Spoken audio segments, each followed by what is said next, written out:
तालाब किनारे तीन बहुओं की खेती और पकवान। मम्मी मम्मी मुझे भूख लगी है, कुछ खाने को दे दो, बहुत ज्यादा भूख लग रही है। अरे बेटा, इस घर में पानी के सिवा कुछ नहीं है, खाने को तुझे कहाँ से कुछ ला कर दो। अब तो लोगों से मांगने में भी शर्म आती है। पता नहीं इस घर में ऐसा कब होगा जब हम चैन से सांस ले पाएंगे। अरे शारदा, धीरे बोल, कहीं बाहर के लोग ना सुन ले। और वैसे भी कुछ दिन की बात है, सब ठीक हो जाएगा। माँ जी, पिछले कई साल से मैं यही सुनती आ रही हूँ कि सब ठीक हो जाएगा। आज तक तो कुछ ठीक नहीं हुआ। आपके तीनों लाडले बेटे कमाने के नाम पर कुछ नहीं लाते हैं इस घर में। चैन की सांस लेना अब कब नसीब होगा पता नहीं। दीदी बिल्कुल सच कह रही है मम्मी जी।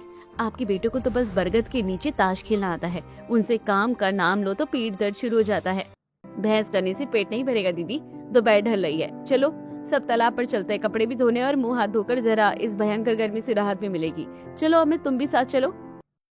निष्ठा के इतना कहने के बाद तीनों बहुएं और अमित घर से निकलकर तालाब की ओर जाते हैं, जहां गांव का मछुआरा रोज की तरह नाव में सवार मछलियां इकट्ठा कर रहा था। तभी अमित मछुआरे से कहता है, मछुआरे चाचा, मुझे भी एक मछली दो ना। मेरी मम्मी घर ले जाकर बहुत अच्छी मछली बना देगी। जब मछली बन जाएगी तो आप भी हमारे घर है ना, आप दोनों लोग साथ में बैठकर मछली खाएंगे। अरे बेटा, तुम तो बहुत प्यारी बातें करते हो, लेकिन इस गर्मी में मछली पकड़ने में मेहनत लगती है, इसलिए मछली चाहिए तो पैसे देने होंगे।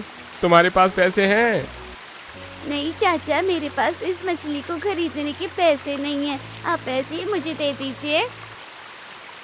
बिना पैसे के तो नहीं मिलती है बेटा, ये मछली ये मेहनत का सौदा है। अमित को इस हाल में देखकर तीनों बहुएं उदास थी। तभी मछुआरा उनसे कहता है, अरे बहनों, आप सबके हाथ पैर तो सलामत हैं, मेहनत करो तो सब कुछ मिलेगा। अरे मुफ्तखोरी की आदत अच्छी नहीं है। अपने घर के मर्दों से कहो कि कुछ कमाएं, मर्द बनकर घर चलाएं।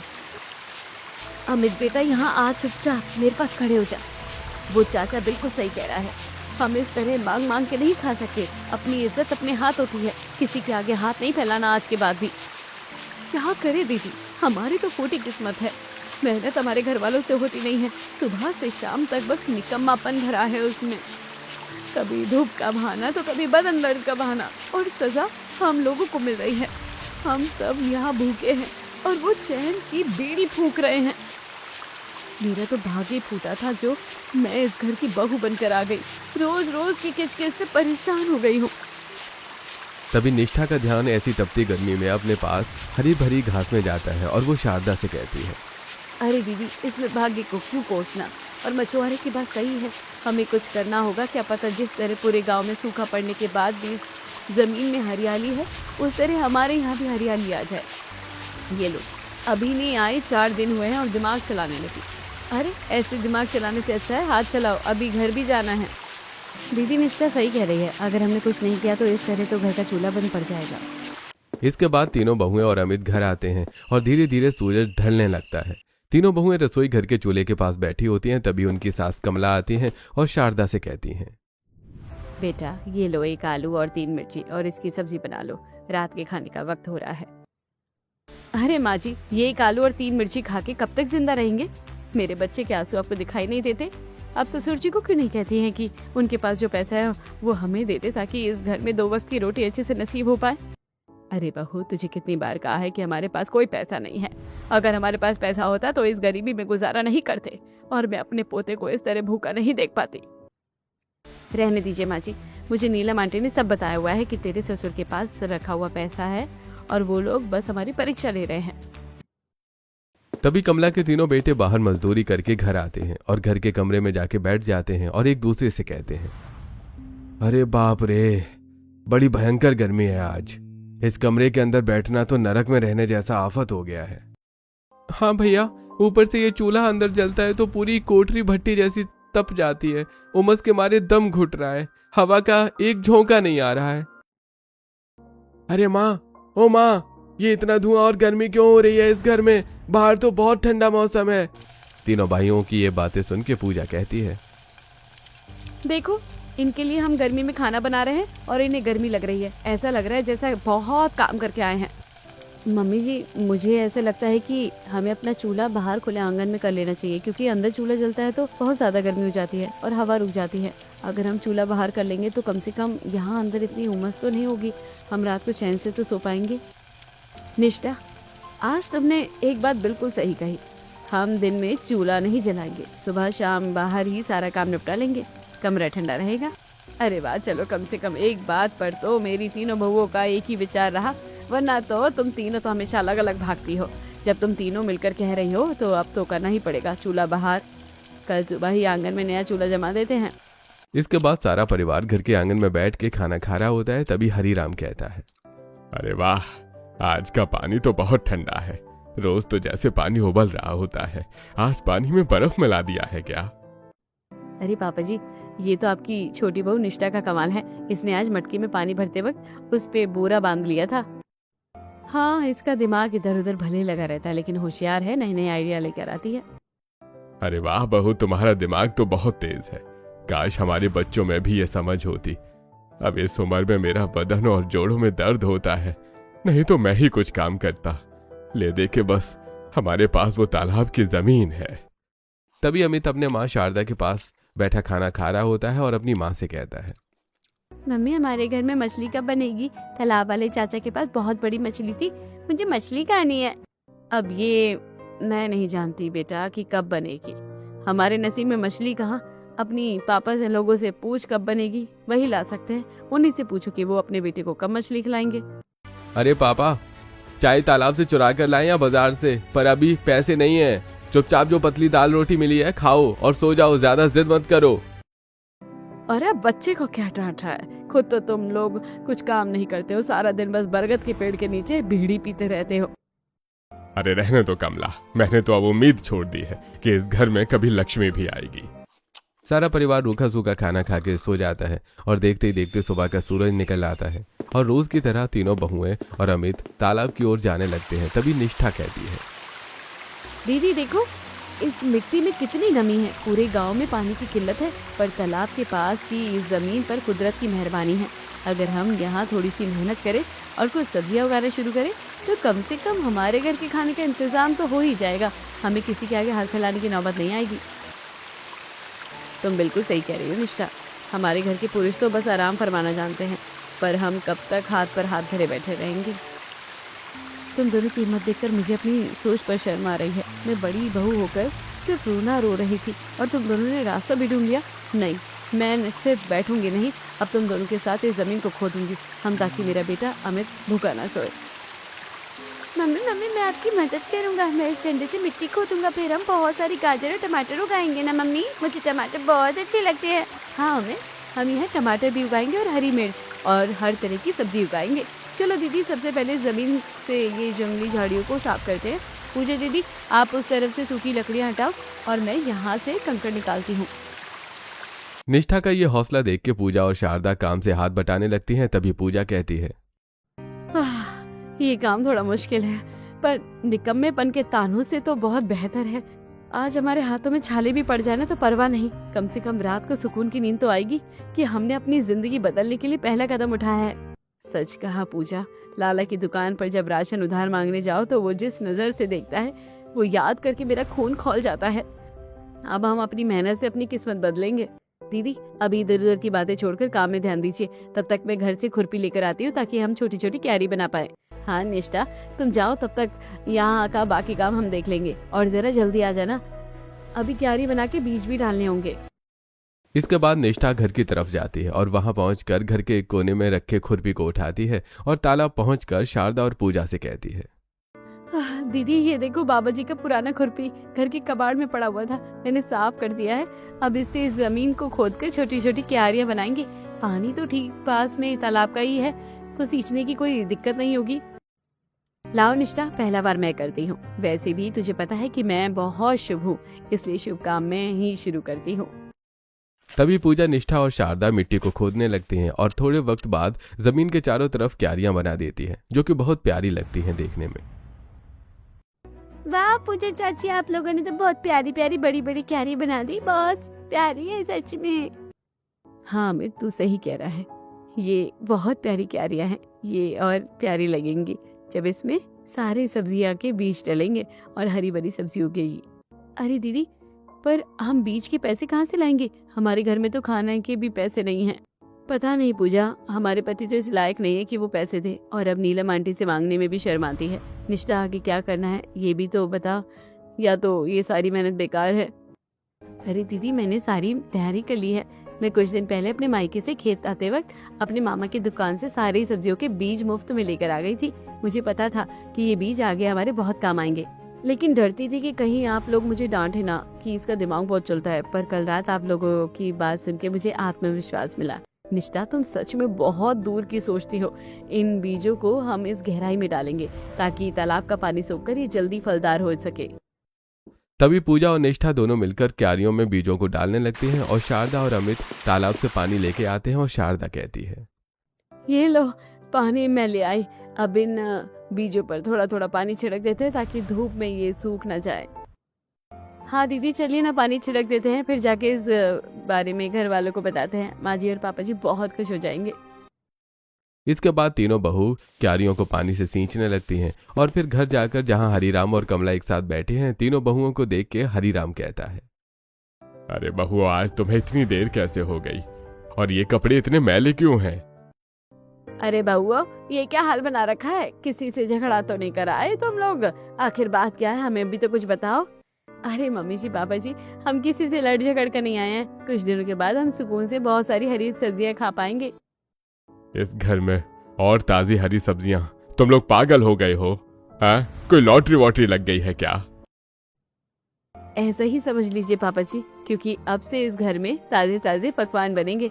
अरे कोई बताएगा साफ साफ कि क्या बात है? आखिर तुम लोग ऐसा क्यों बोल रहे हो? कहीं किसी से उधार तो नहीं लिया है? कमला और हरीराम की इस बेचैनी को देख के शारदा अपने सास ससुर से कहती है, अरे मैं बताती हूँ माँ जी, ये आपकी छोटी बहू अपने मैके से मामा की दुकान से बहुत सारे सब्जियों के बीज लाई थी और हमने उसे तालाब की जमीन पर लगा दिया। अगले 7 दिनों में वहाँ सब्जी हो जाएगी। अरे वाह निष्ठा, तुम तो सच में बहू होशियार हो। मेरा आशीर्वाद हमेशा तुम सबके साथ है। वाह मेरी बहू, सच में घर की लक्ष्मी हो। पूरे 7 दिन बीतने के बाद जब तीनों बहुएं रोज की तरह तालाब की ओर जाती हैं तो क्यारियों की हरियाली देखते हुए निष्ठा कहती है, दीदी देखो देखो, हमारे लगाए हुए बीजों में से छोटे छोटे हरे पत्ते निकल आए हैं। तोरई की बेल भी ऊपर चढ़ने लगी है और भिंडी के पौधे में छोटे छोटे पीले फूल भी आ गए हैं। हमारी मेहनत रंग ला रही है। हाँ निष्ठा, मेरी तो आंखें भर आई है ये देखकर। जो जमीन कल तक सूखी और बंजर दिखती थी, आज वहाँ चारों तरफ हरियाली दिख रही है। ये हरी मिर्च तो देखो कितनी बड़ी हो गई है।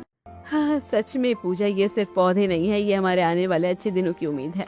अमित देखो, तुम्हारे टमाटर के पौधे पर भी छोटे छोटे हरे हरे टमाटर आ गए हैं। वाह मम्मी, ये टमाटर तो बहुत सुंदर है। ये कब लाल होंगे मम्मी? मैंने कब खा पाऊंगा? बहुत जल्द मेरे बच्चे, जब ये लाल हो जाएंगे तो मैं तुम्हें इसकी खट्टी मीठी चटनी बनाकर खिलाऊंगी। तभी सब अपने अपने कामों में लग जाती हैं और क्यारियों को पानी देने लगती हैं। उसी बीच वहां तीनों भाई आते हैं और बड़ा भाई मुकेश कहता है, पूरे गांव में बातें हो रही हैं कि हरीराम की बहुएं तालाब के किनारे मजदूरों की तरह मिट्टी खोद रही हैं और खेती कर रही हैं। अरे तुम लोगों को हमारी इज्जत का जरा भी ख्याल नहीं है क्या? कैसी इज्जत मुकेशी? जो इज्जत आपके ताश खेलने से रोज बाजार में नीलाम होती है, उसकी बात कर रहे हो आप? जब आपका बेटा भूख से रोता है तब आपकी इज्जत कहाँ जाती है? हम यहाँ कोई चोरी नहीं कर रहे हैं, अपनी मेहनत से अन्न उगा रहे हैं। पूजा, तुम तो समझदार हो। इस भयंकर धूप में तुम लोग बीमार पड़ जाओगी, और वैसे भी ये खेती बाड़ी का काम औरतों का नहीं है। लोग क्या कहेंगे कि मर्दों के होते हुए औरतें हल चला रही हैं। रमेश जी, जब मर्द निकम्मे होकर बरगद के नीचे बैठ सकते हैं तो औरतें अपने बच्चों का पेट पालने के लिए कुदाल भी उठा सकती है। लोगों का क्या है? लोग तो तब भी बातें बनाते थे जब हम भूखे सोते थे। अगर आपको हमारी इतनी ही फिक्र है तो ताश फेंकिए और हाथ में कुदाल उठाइए। निष्ठा, तुम भी इन लोगों के साथ मिल गई हो। तुम तो अभी इस घर में नई आई हो, तुम्हें ये सब शोभा नहीं देता। दिनेश जी, शोभा तो इस बात में भी नहीं होती कि 24 साल का नौजवान भाई अपने बूढ़े माता पिता पर बोझ बनकर बैठा रहे। मेहनत करने में कोई छोटा बड़ा नहीं होता। देखिए हमारी सब्जियां कितनी अच्छी उग रही हैं।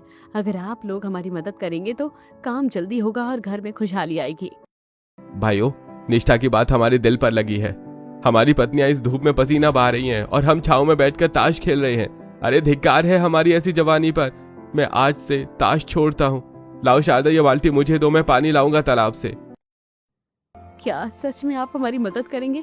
कल तक तो आप बहुत गैर जिम्मेदार थे, आज अचानक से क्या हो गया? हाँ शारदा, मुझे अपनी गलती का एहसास हो गया है। अब मैं तुम्हें अकेले इस धूप में जलने नहीं दूंगा। तुम यहीं रुको, मैं पानी लेके आता हूँ। भाई, जब बड़े भैया ने कदम बढ़ा दिया है तो मैं कैसे पीछे रहूं? पूजा, लाओ वो कुदाल मुझे दो। ये क्यारियों की खुदाई का काम मैं करूंगा। तुम्हारी कलाई बहुत नाजुक है इस काम के लिए। तीनों भाइयों के अचानक बदले बदले मिजाज को देखकर तीनों बहुओं के चेहरे पर एक अजनबी सी खुशी और हैरानी साफ झलक रही थी। जो मर्द कल तक बरगद के पेड़ से हटने का नाम नहीं लेते थे, आज वो तपती धूप में अपनी पत्नियों के कंधे से कंधा मिलाकर खड़े थे। अरे वाह रमेश जी, आज आपके मुंह से ऐसी बातें सुनकर तो मुझे अपने कानों पर भरोसा ही नहीं हो रहा। अरे नहीं पूजा, अब मजाक छोड़ो। जब इस कड़ी धूप में तुम लोग मिलके घर और बाहर दोनों का काम कर सकती हो, ये देख के हमें शर्मिंदगी होती है। अरे रमेश जी, आपके अंदर की ये फुर्ती देखकर तो मेरा दिल बागबान हो गया। देखिए इस तरफ जो तोरई और लौकी की बेलें बढ़ रही हैं, इनके लिए जरा सूखी लकड़ियों का सहारा लगा दीजिए ताकि ऊपर चढ़ सके। और हाँ, जरा संभल कर, पौधों को चोट ना पहुँचे। शारदा, ये लो पानी। अब तुम बताओ कि किस क्यारी में पानी पहले डालना है। इस टमाटर वाले पौधे को तो बहुत पानी चाहिए ना। हमारा अमित कब से लाल टमाटर खाने का इंतजार कर रहा है। मुकेश जी, आज आपने सच में मेरा मान रख लिया है। इस टमाटर के पौधे की जड़ों में थोड़ा थोड़ा पानी डालिए। देखिए कुदरत का खेल तो देखिए, हमारे साथ साथ हमारे घर के मर्द भी बदल गए। अमित बेटा, देखो तुम्हारे पापा तुम्हारे लिए पानी लेकर आए हैं। पापा पापा, आप बहुत अच्छे हो। अब हम बहुत सारे टमाटर उगाएंगे और फिर रोज मुझे सिखाएंगे। मुझे अब भूख नहीं लगेगी ना पापा? अब तुझे कभी भूखे पेट नहीं सोना पड़ेगा। तेरे पापा अब दिन रात मेहनत करेंगे। पूरा परिवार खेत का काम निपटाकर घर के खुले आंगन में इकट्ठा नई चूल्हे के पास बैठा था। तभी हरिराम कहता है, अरे वाह भाई वाह, कमाल कर दिया तुम सबने। और ये क्या, आज मुकेश, रमेश और दिनेश के कपड़ों पर भी मिट्टी लगी हुई है। तुम तीनों आज खेत पर गए थे क्या? हाँ बाबूजी, आज तक हम रास्ता भटक गए थे। आलस और बहानों ने हमारी मति मार दी थी, पर आज हम अपनी पत्नियों की मेहनत देखकर सुधर गए हैं। अब से हम रोज खेत पर जाएंगे और इस घर की गरीबी को दूर करेंगे। जीते रहो मेरे लाल, आज तुमने मेरे बूढ़े दिल को ठंडक पहुंचा दी है। जब तक परिवार के मर्द और औरतें मिलकर काम नहीं करते, तब तक घर में लक्ष्मी का वास नहीं होता। कमला, आज इस खुशी के मौके पर घर में कुछ विशेष बनना चाहिए। अरे जी, खुशी की तो बहुत बड़ी बात है, पर घर में राशन के नाम पर बस थोड़ा सा बेसन और कल की बची हुई सूजी है। लाला तो पुराना उधार चुकाए बिना सामान देने से मना कर रहा है। माँ जी, आप फिक्र क्यों करती हो? हमारे पास बेसन है, सूजी है, और आज सुबह ही तो हम खेत से एकदम ताज़ी हरी मिर्च, धनिया, पुदीना तोड़ कर लाए हैं। आज मैं इस चूल्हे पर आलू प्याज के करारे लच्छेदार पकोड़े और सूजी के मीठे मालपुए बनाऊंगी। हाँ मम्मी जी, निष्ठा जब पकवान बनाती है ना तो पूरे मोहल्ले में खुशबू फैल जाती है। रमेश जी, जरा चूल्हे में सूखी लकड़ियां और उपले डालकर आग तो सुलगाइए। चूल्हा पूरी तरह जल चुका था और कढ़ाई में सरसों का तेल उबल रहा था। निष्ठा ने बेसन में खेत की ताज़ी कटी हरी मिर्च, पुदीना और साबुत धनिया मिलाकर एक लाजवाब घोल तैयार किया था। जैसे ही उसने तेल में पकौड़े और मालपुए डालना शुरू किया, पूरे रामनगर गांव की हवाओं में एक सौंधी और तीखी खुशबू फैलने लगी। ओहो निष्ठा, इस हरी मिर्च और धनिया की खुशबू तो सीधे दिल को छू रही है। ऐसा स्वाद तो पूरे गांव में किसी के हाथ में नहीं है।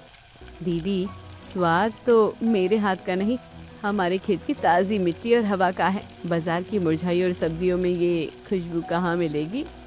तभी उस खुशबू को सूंघते हुए पड़ोस की नीलम वहां हाथ पे एक बर्तन लेके आ जाती है और कहती है, अरे वाह भाई वाह, कमला कहाँ छुपी बैठी हो तुम? जरा बाहर आओ। तुम्हारी बहुएं आज शाम को क्या अमृत छान रही है? खुशबू सीधा मेरे घर के ड्राइंग रूम तक पहुंच गई है। आइए आइए नीलम जी, बहुओं ने आज नया चूल्हा बनाकर बाहर आंगन में रखा है, तो बस बच्चों के लिए थोड़ा नाश्ता तैयार कर रही है। हाय राम, इतने करारे पकोड़े और खस्ता को छोड़िया, मुझसे तो अब रहा ही नहीं जा रहा। निष्ठा बहू, जरा मुझे भी चखाओ। सच कहूँ तो स्वाद देखकर ही मुंह में पानी आ गया है। तभी निष्ठा एक साफ प्लेट में नीलम को नाश्ता देते हुए कहती है, लीजिए नीलम आंटी जी, खाकर बताइए आपके इस बेटी के हाथ का स्वाद कैसा है। ओहो, अरे वाह, अद्भुत, क्या स्वाद है भाई। ऊपर से एकदम कुरकुरा और अंदर का मसाला तो इतना जानदार है कि मजा आ गया। लाला, मुझे भी खिला दे, हमारे घर में तो ऐसा कुछ नहीं बनता। नीलम आंटी बड़े चाव से एक के बाद एक पकौड़े खाई जा रही थी और अपनी बहू की कमियां गिनाने का कोई मौका नहीं छोड़ रही थी। पूरा परिवार चुपचाप आंटी के हाव भाव देख रहा था और निष्ठा मुस्कुराते हुए उन्हें और पकौड़े परोस रही थी। सच कहती हूँ कमला, मेरी बहू तो कुछ नहीं बनाती, बस सारा दिन एसी के आगे बैठी रहती है और गर्मी गर्मी बस ये करती रहती है। सुबह उठती हूँ तो कहती है मम्मी जी इतनी उमस में रसोई में जाऊंगी तो मेरा सिर घूम जाएगा, बीमार पड़ जाऊंगी। बस रोज वही उबला सूखा खाना खा खा कर मेरा तो जी सा उब गया है। आज तुमने मेरी आत्मा तृप्त कर दी बहू। आंटी जी थोड़ा सा पुदीने की चटनी लीजिए ना, ये भी हमारे खेत की है।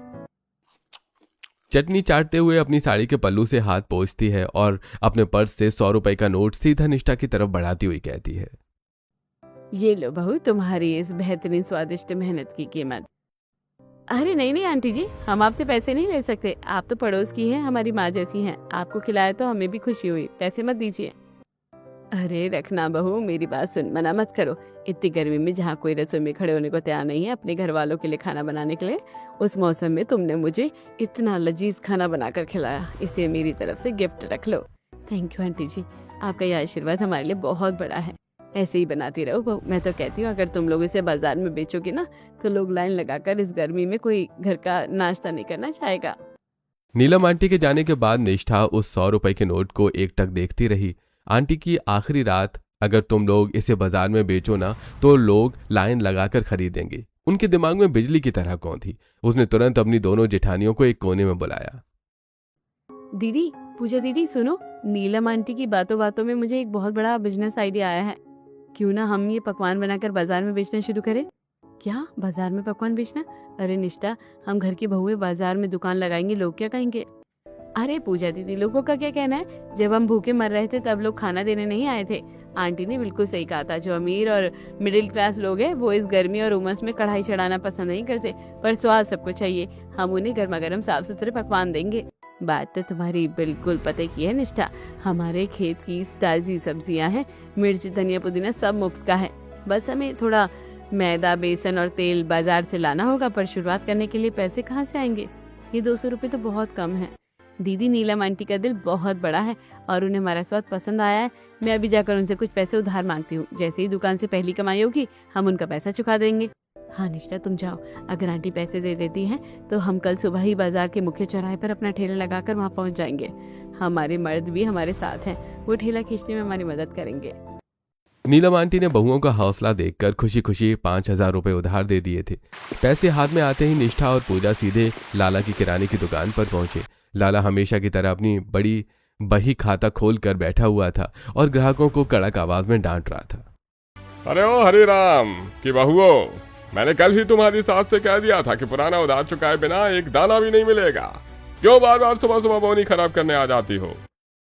लाला जी, हम यहाँ उधार मांगने नहीं आए हैं, अपनी आंखें साफ कीजिए और ये नगद नोट देखिए, जरा अपनी तराजू उठाइए और सामान तोलना शुरू कीजिए। अरे नगद पैसे? हरिराम के घर में नगद नारायण कहाँ से आ गए? अरे क्या चोरी वोरी कर ली क्या तुम लोगों ने? लाला जी, जुबान संभाल कर बात कीजिए, यह हमारी मेहनत का पैसा है। हमें 4 किलो मैदा, 4 किलो बेसन, 2 लीटर रिफाइंड तेल और थोड़े खड़े मसाले दीजिए। हमारे पास समय नहीं है। चलो अच्छा है, घर के मर्द तो निकम में बनकर घूमते हैं, कम से कम बहुओं ने घर की कमान संभाल ली। ये लो तुम्हारा सामान, और हाँ, पुराना उधार भी जल्दी चुका देना। लाला की दुकान से सामान लेकर मुकेश, रमेश और दिनेश ने घर का पुराना हाथ ठेला साफ किया और उस पर चूल्हा, कढ़ाई और सारा सामान लादकर बाजार के मुख्य चौराहे पर पीपल के पेड़ के नीचे लगा दिया। तीनों बहुएं अपनी पूरी तैयारी के साथ ठेले के पीछे खड़ी थी। बाजार में भीड़ जुटने लगी थी। आइए भाई साहब, आइए, माता जी आइए, एकदम गर्मा गर्म खस्ता कचौड़ियाँ और कुरकुरे पकौड़े इस भयंकर गर्मी में घर की रसोई से बची और हमारी दुकान का शुद्ध देसी स्वाद पाइए। आइए आइए। अरे भैया मुकेश, तुम लोग ये क्या तमाशा कर रहे हो? और ये ठेले पर तुम्हारी पत्नियां खड़ी हैं। अरे पकौड़े बेच रहे हो क्या? हाँ भाई साहब, कोई तमाशा नहीं है, अपनी मेहनत की दुकान है। जरा ये पालक और हरी मिर्च के पकौड़े चेक कर देखिए, मिर्च सीधे हमारे तालाब वाले खेत की ताजी टूटी हुई है। अरे ओ भाई साहब, ओहो क्या गजब का स्वाद है। ये जो पुदीने और धनिया की तीखी चटनी दी है ना, इसने तो जायका ही बदल दिया। अरे भाई, मेरी पत्नी तो इस गर्मी में कढ़ाई छूती तक नहीं है। जरा मेरे लिए 4 प्लेट कचौड़ी और पकौड़े पैक कर दो। अभी लीजिए भाई साहब। पूजा दीदी जरा पत्तल में चटनी डालो। अमित बेटा तुम पैसे संभालो। हाँ मम्मी, पैसे मुझे तो अंकल, मैं सारे पैसे इस डिब्बे में रखूंगा। देखते ही देखते पूरे बाजार में हरीराम की बहुओं के पकौड़ों की धूम मच गई। लोग अपने घरों से टिफिन और डिब्बे लेकर लाइन में खड़े हो गए थे, क्योंकि ऐसी चिलचिलाती धूप में गर्मा गर्म और साफ सुथरा नाश्ता मिलना किसी चमत्कार से कम नहीं था। अरे मुकेश रमेश जरा हटो भाई, मुझे आगे आने दो। निष्ठा बहू मेरे लिए 2 प्लेट मालपुए और 6 कचौड़ियाँ सीधे पैक कर दो। आज मेरे घर पर जिले से मेहमान आए हैं। मैंने उनसे कह दिया है कि ऐसा स्वाद पूरे शहर में नहीं मिलेगा। अरे नीलम आंटी आप लाइन में क्यों खड़ी हैं? दिनेश जरा आंटी का टिफिन पकड़ो और फटाफट गरम गरम मालपुए भरो। देखा, मैंने कल ही कहा था ना कि हमारी दुकान सुपर हिट हो जाएगी। इस गर्मी में कोई बेवकूफ़ी होगा जो घर पर चूल्हा जलाकर मरेगा, जब यहाँ इतना बढ़िया स्वाद मिल रहा है। आंटी जी, ये सब आपकी दी हुई प्रेरणा का फल है। अगर आप कल रास्ता न दिखाती तो हम आज निकम्मे ही बैठे होते। अरे भाई, बातें बाद में करना, पहले हमारे पकौड़े तो दे दो। खुशबू से पेट में चूहे कूद रहे हैं। पूरा परिवार घर के आंगन में इकट्ठा होता है। अमित के हाथ में जो पैसों का डिब्बा था वो नोटों और सिक्कों से पूरा भरा हुआ था। ससुर हरिराम और सास कमला टकटकी लगाए उस डिब्बे को देख रहे थे। 100, 200, 500, 1000। अरे कमला, ये तो पूरे 1500 रुपए है, सिर्फ एक दोपहर की कमाई। हे भगवान, मेरी बहुएं तो साक्षात अन्नपूर्णा और लक्ष्मी का रूप बनकर आई हैं। मुकेश रमेश दिनेश, देखा तुम लोगों ने? जिसे तुम औरतों का काम कहकर हंस रहे थे, उसी काम ने आज हमारे घर का चूल्हा जला दिया। शारदा मुझे माफ कर दो। आज तक मैं सिर्फ बड़ी बड़ी बातें करता था, पर असली मर्द तो तुम लोग हो जिन्होंने इस डूबते हुए घर को तिनके का सहारा दिया। मुकेश जी, अब माफी मत मांगिए। आज जब आप तालाब से पानी ला रहे थे तो बाजार में आवाज लगा रहे थे, तो मुझे आप पर बहुत गर्व हो रहा था। अब हम सब मिलकर काम करेंगे। अरे सुनो भाइयों, कल सुबह हमें खेत में और ज्यादा मेहनत करनी होगी।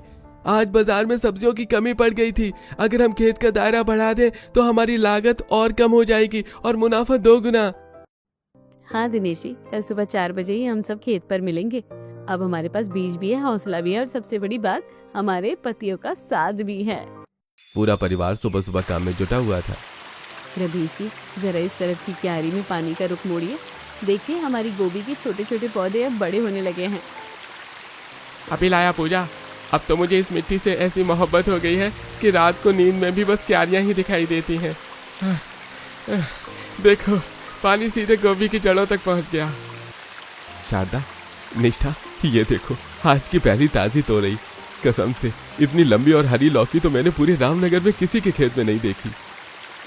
वाह मुकेश भैया, आज शाम के पकोड़े में जब इस ताज़ी तोरई के लच्छे जाएंगे ना तो बाजार में तहलका मच जाएगा। दीदी, आज हम कुछ नया करेंगे। पकोड़ों के साथ साथ हम ये ताज़ी सब्जियां भी ठेले के एक कोने में बेचेंगे। हाँ निष्ठा, जो लोग पकोड़े खाने आएंगे वो लोग घर के लिए ताज़ी सब्जियां भी खरीद ले जाएंगे। इससे हमारी दुकान और बड़ी हो जाएगी। मम्मी देखो, मेरा टमाटर थोड़ा थोड़ा बढ़ गया है। ये कब लाल होगा मम्मी? मुझे इसकी चटनी खानी है। बस कुछ ही दिनों की बात है बच्चा, फिर तू भरपेट लाल टमाटर खाना। 3 महीने का समय बीत चुका था। अब वो पुराना हाथ ठेला एक सुंदर और पक्की दुकान का रूप ले चुका था। दुकान के ऊपर एक बड़ा सा बोर्ड लगा था जिस पर लिखा था, तालाब किनारे 3 बहुओं की खेती और पकवान। दुकान के एक हिस्से में खेत की ताजी सब्जियां सजी थीं और दूसरे हिस्से में भट्टी पर गर्मा गर्म पकवान छन रहे थे। तभी वहां एक मछुआरा आता है। अरे मछुआरे चाचा, राम राम। आइए आइए, बैठिए ना। आज कैसे रास्ता भूल गए आप? अरे मुकेश बेटा, आज मैं यहाँ मछली बेचने नहीं आया हूँ। आज मैं ये ताज़ी मछली तुम्हारे बेटे अमित के लिए लाया हूँ। अरे उस दिन तालाब के किनारे मैंने जो बात कही थी वो बहुत कड़वी थी। मुझे माफ कर देना भाई, मेरा वो मतलब नहीं था। अरे नहीं चाचा, आप माफी मत मांगिए। आपकी वो कड़वी बातें हमारे लिए वरदान बन गई। अगर उस दिन आपने अमित को टोका ना होता तो आज हमारा परिवार इस मुकाम में ना होता। अरे सच कह रही हो बहू, आज पूरा गांव तुम्हारी मिसाल देता है कि अगर बहुएं ठान लें तो निकम्मे मर्द भी करमवीर बन जाते हैं। अमित बेटा, ये लो तुम्हारी मछली। आज हमारे घर में मछली बनेगी। चाचा आप भी आज रात को हमारे घर आना, हम सब साथ में बैठकर मछली खाएंगे। अरे हाँ मेरे बच्चे, आज मैं जरूर जाऊंगा तुम्हारी माँ के हाथ का स्वाद चखने। उसी रात तालाब किनारे खुशियों का जश्न मनाया गया। वक्त बीता और तीनों बहुओं की मेहनत, लगन और एकता ने उसी छोटी सी झोपड़ी को एक शानदार आलीशान घर में बदल दिया। अगर आपके घर में ऐसी 3 बहुएं हो तो क्या परिवार कभी हार सकता है? अपनी राय कमेंट में जरूर बताइए।